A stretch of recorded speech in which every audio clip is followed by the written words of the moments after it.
নবমী যারা বলছে যে রাম আমাদের নয়, রাম পশ্চিমবঙ্গের নয়, তাদেরকে আমি বলবো একটু পড়াশোনাটা করুন। যখন রাবণ বধ করতে গেছিলেন, যাওয়ার আগে অকাল বোধন করে মা দুর্গার পুজো করেছিলেন এই ভগবান পুরুষোত্তম রাম। মা দুর্গার পুজো হচ্ছে বাঙালির শ্রেষ্ঠ উৎসব, শ্রেষ্ঠ পূজা। আজকে সেই রামকে বলা হচ্ছে সেই রাম নাকি আমাদের নয়।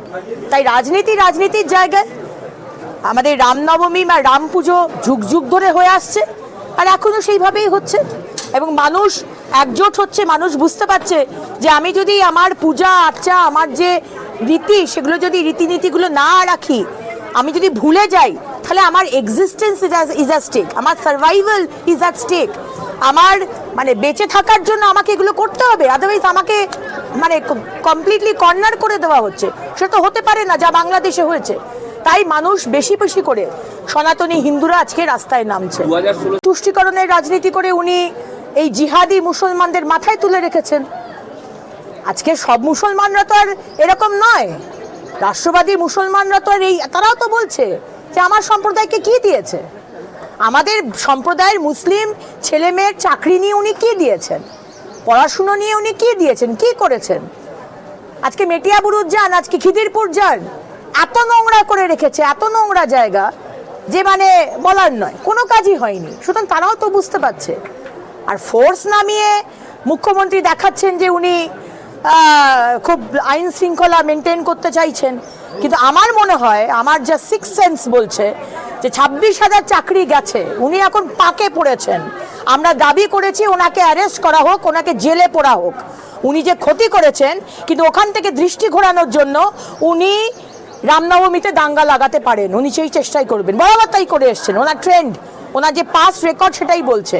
কোনো জিনিস যেটা ঘটেছে উনি ব্যাকফুটে, উনি দৃষ্টি ঘোরানোর জন্য আরেকটা ঘটনা ঘটিয়ে দেন। তাই জন্য আমি সংখ্যালঘু রাষ্ট্রবাদী মুসলমান এবং আমার হিন্দু ভাই বোনেদের বলবো, খুব সাবধান, ওনার ট্র্যাপে পা দেবেন না। উনি ঝামেলা করাতে চাইছেন, আমরা কিন্তু ঝামেলা করব না। ব্যানার্জি এবং তৃণমূল যেভাবে হিন্দুদের উপর অত্যাচার করে চলেছেন, যেভাবে ভোট ব্যাংকের জন্য তুষ্টিকরণের রাজনীতি করে চলেছেন, এখন শেষকালে এসে রামনবমীর মিছিল করলে কোনো লাভ হবে না। দুর্গাপুজো করতে যখন দিচ্ছিল না জিহাদিরা এসে, তখন কোনো অ্যাকশন কি নিয়েছিলেন মুখ্যমন্ত্রী? যখন ফলতাতে মা লক্ষ্মীর মুখটাকে ভেঙে দেওয়া হয়েছিল, তখন কি পানিশমেন্ট হয়েছিল জিহাদিদের? যখন মুর্শিদাবাদে বেলডাঙ্গায় যখন কার্তিক পুজো করতে দিলেন না, আর ঝামেলা লাগলেই সঙ্গে সঙ্গে ইন্টারনেট বন্ধ করে দেন, তার কি বিচার হয়েছে?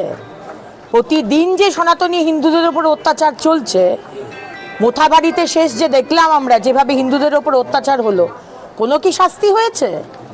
বরঞ্চ হিন্দু ভাইদেরকে ধরে ধরে আজকে কেস দেওয়া হয়েছে। হিন্দুদের কেস দেবেন আর মুসলমানদের তুষ্টিকরণ করবেন অন্যায়ভাবে।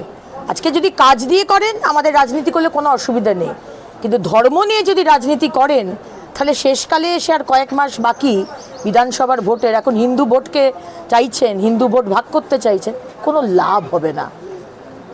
বাংলার সনাতনী হিন্দুরা বুঝে গেছে যে কারা তাদের পাশে আছে। এটা ওনারা বলছেন নম্বর পাওয়ার জন্য। দলে যদি পার্থ চট্টোপাধ্যায় জেলে, সুতরাং তার হয়ে তো কথা বলার কোনো লোক নেই।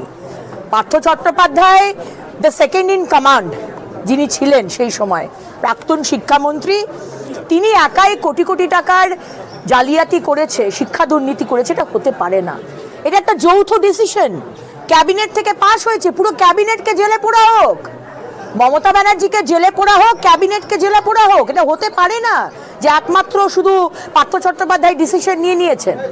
আজকে এজেন্ট যারা জেলাতে ছিল, যারা চাকরিগুলো বিক্রি করেছিল, তারা টাকাগুলো পাঠাতো পুলিশের গাড়ি করে।